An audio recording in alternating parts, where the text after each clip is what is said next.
First of all, good evening to all. So நாளைக்கு exam எழுத போகிற அனைத்து மாணவர்களுக்கும் ஒரு ஆல் த பெஸ்ட். ஸோ தொடர்ந்து ஒரு 3 நாள் நம்மளுக்கு என்ன பண்ணுறதுன்னு பார்த்தீங்கன்னா எக்ஸாம்ஸ் இருக்குது. ஸோ இப்போ உங்கள் மைண்ட் செட் எப்படி இருக்கணும்னு பார்த்தீங்கன்னா காமாக ஸ்ட்ரெஸ் இல்லாமல் நம்ம என்ன பண்ணணும்னு பார்த்தீங்கன்னா இருக்கணும். ஓகே, நாளைக்கு எப்படி எக்ஸாம்ஸ் வரும், எவ்வளோ அட்டெம்ப்ட் கொடுக்கணும், அதெல்லாம் தயவுசெய்து யோசித்து இப்போமே என்ன ஆகாதீங்கன்னு பார்த்தீங்கன்னா ஸ்ட்ரெஸ் ஆகாதீங்க.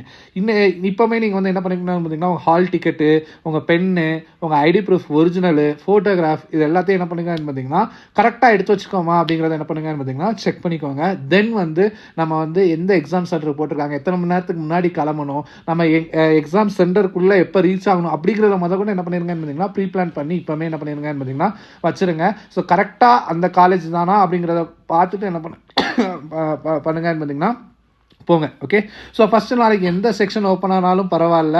ஸோ நீங்கள் என்ன பண்ணக்கூடாதுன்னு பார்த்தீங்கன்னா பதறக்கூடாது. ஓகே, கோ வித் த ஃப்ளோவில் என்ன பண்ணுங்கன்னு பார்த்தீங்கன்னா அக்யூரேசியோடு என்ன பண்ணுங்கன்னு பார்த்தீங்கன்னா எக்ஸாமை அப்ரோச் பண்ணுங்கள். இங்கிலீஷில் ஏதாவது கொஞ்சம் ட்விஸ்டடாக வேர்ட்ஸ் இருக்குது, இல்லை கொஞ்சம் கஷ்டமாக இருக்குது, நான் நினச்ச அட்டெம்ப்ட் வரல அப்படின்னு சொல்லிட்டு அடுத்த செக்ஷனில் என்ன பண்ணிடாதீங்கன்னு பார்த்தீங்கன்னா வெக்ஸ் ஆகி அட்டெம்ப்டை விட்டுறாதீங்க. ஓகே, இல்லை குவான்ஸில் எனக்கு ஆன்சரே வரல அப்படின்னு சொல்லி பார்த்து அடுத்த செம்ம சால்வ் பண்ணத்தில் அதே பண்ண என்ன பண்ணாதீங்கன்னு பார்த்தீங்கன்னா நினைக்காதீங்க. ஓகே, ரீசனிங்கில் ஃபஸ்ட்டு 1 மார்க்லாம் அட்டன் பண்ணிட்டு அடுத்து என்ன பண்ணுங்கன்னு பார்த்தீங்கன்னா பசில்ஸ்லாம் என்ன பண்ணுங்கன்னு பார்த்தீங்கன்னா போடுங்க.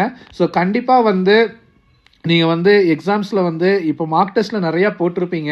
ஸோ அதில் பண்ண தப்பை நீங்கள் அங்கே பண்ணாமல் இருந்தீங்கனாலே கண்டிப்பாக என்ன ஆயிடுவான்னு பார்த்தீங்கன்னா எக்ஸாம்ஸை என்ன பண்ணிடலாம்னு பார்த்தீங்கன்னா கண்டிப்பாக கிளியர் பண்ணிடலாம். அதில் மாற்றமே கிடையாது. ஸோ நாளைக்கு கண்டிப்பாக எக்ஸாம்ஸ் என்ன இருக்க போகுதுன்னு பார்த்தீங்கன்னா ஈஸியாக தான் இருக்க போகுது. ஸோ அகைன் எல்லாத்துக்கும் ஒரு ஆல் த பெஸ்ட்.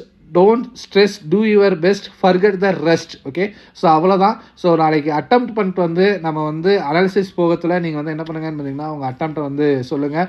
ஸோ நான் கடவுள்கிட்ட வேண்டிக்கிறேன் எல்லா மக்களும் பாஸ் ஆகணும், கொஸ்டின் பேப்பர் ஈஸியாக இருக்கணும் அப்படின்னு சொல்லிட்டு.